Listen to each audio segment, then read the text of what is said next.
This is Corral again. This time, we have a big network. So this time I'm coming to you on behalf of iStudyGuides.com. So let's get to it, all right? This time I'm talking about grammar. And I'm talking about Spanish grammar versus English grammar. Let me tell you what our company likes to specialize in, especially me, what we like to specialize in. We like to specialize in those areas of language, whether you're talking about Spanish or English, frankly, any language, okay, in which you're talking about the complicated areas of the language.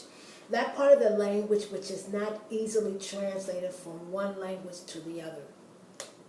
So today, you know what I would like to talk about? I'd like to talk about pronouns. Pronouns, in Spanish they're called pronombres, los pronombres. On the surface they appear to be very easy because it seems to be that the same pronouns that are in English exist in Spanish and vice versa. Not exactly. First, let me explain to you what a pronoun is. The word pronoun, just like the word pronombre, that prefix pro, P-R-O, or in Espanol, pro, P-R-O, means substitution. I know pro has a lot of different meanings. You've heard of pro meaning someone who's an expert in something, but I'm not talking about that prefix pro. I'm talking about the prefix pro, which means substitution. And that's what a pronoun is. It's substitute, pro, and then the word noun, pro, and then the word noun. It substitutes the noun. Now, there's many different ways to do that. And there's many different pronouns in English, in Spanish, in French, in Italian, in Portuguese. And one day when I'm lucky enough to learn in Chinese, I'm pretty sure in Chinese. But right now I'm just dealing with Spanish, and right now I'm only dealing with one kind of pronoun. I'm talking about the personal pronoun, but under that I'm talking about the subject pronoun. You know, in our language, it's a subject pronoun. That pronoun which is used when you are substituting the subject of the sentence. Okay, so let's just look at them in Spanish.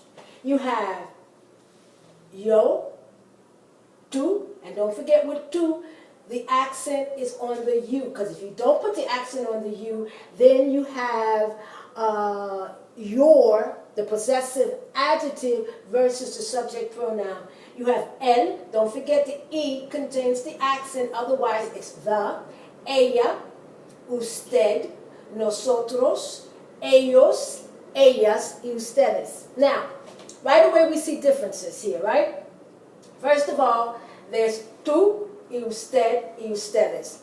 In Spanish, you don't have only just one you. There's the you that you normally use when you're talking about friends and neighbors and people en quien tiene confianza, people that you trust, right? People maybe of your same socioeconomic class, someone that you don't see above you, okay? Also someone that you have a relationship with. But that depends, because in certain countries, like for example in Colombia, even though there's a relationship, they still use usted with each other. Even parents and children use usted. But generally speaking, tú is very informal, right? Then you have the usted. Now, usted in general means you singular, but a much more formal relationship, So therefore, if I'm talking to my son or my child, I would use tú, depending on the country. But if I'm talking to someone who, let's say, is my boss, or let's say I'm talking to Presidente Obama, I wouldn't use tú. I don't think I would ever use tú. It would always be usted. Then you have ustedes, which is very different. English, you is supposed to be singular and plural. But because we have a problem with that, a lot of times you'll see people saying you when you only mean one, and then certain parts of the country you hear them say y'all. You have other parts of the country you hear people say you all, and then there's the horrible, especially in the Northeast, yous. All of those are incorrect, because in English, you know, there's only one you, and that could be either singular or plural. Okay, then you have the nosotros. Now, nosotros is we. I don't have it up here, but nosotros can also be nosotras, which means the we, but feminine. Okay. Then you have the L and the ella, which corresponds to the he and the she in English. But the difference is when you go to the plural, you have ellos and ellas, which is different. Because in English, all you have is they. And they could be masculine or feminine. In Spanish, it depends. If it's all women, then it's ellas. If it's men, all men, it's ellos. Or if it's men and women, it's ellos. You can have 1 million women, and then you have a newborn baby. And the newborn baby is a male. He comes into the company of the 1 million women. It's no longer ellas, it's now ellos. So let me just repeat this one more time. You have yo, tú, él, ella, usted, nosotros, ellos, ellas, y ustedes. Now, in the next video that I'm going to do, I'm going to show you how it is different in how you use subject pronouns in English versus how you use subject pronouns in Spanish. It's different. And it's important that we recognize that difference, especially as English speakers.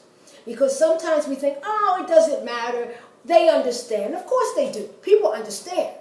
You know, when people speak bad English or English incorrectly, we understand the people. We understand the person that's speaking. But what you want to do in any language, no matter what language you're speaking, you want to speak the language as well as possible. You want to be as flexible as possible in the language. So when we come back, we're going to look at how do you use the subject pronouns in Spanish.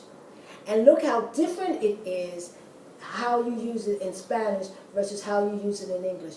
So this, once again, this is Coralla, Victor McLean, and this time the part of the network that I'm speaking is iStudyGuides.com. So I'll see you in a few. Bye-bye.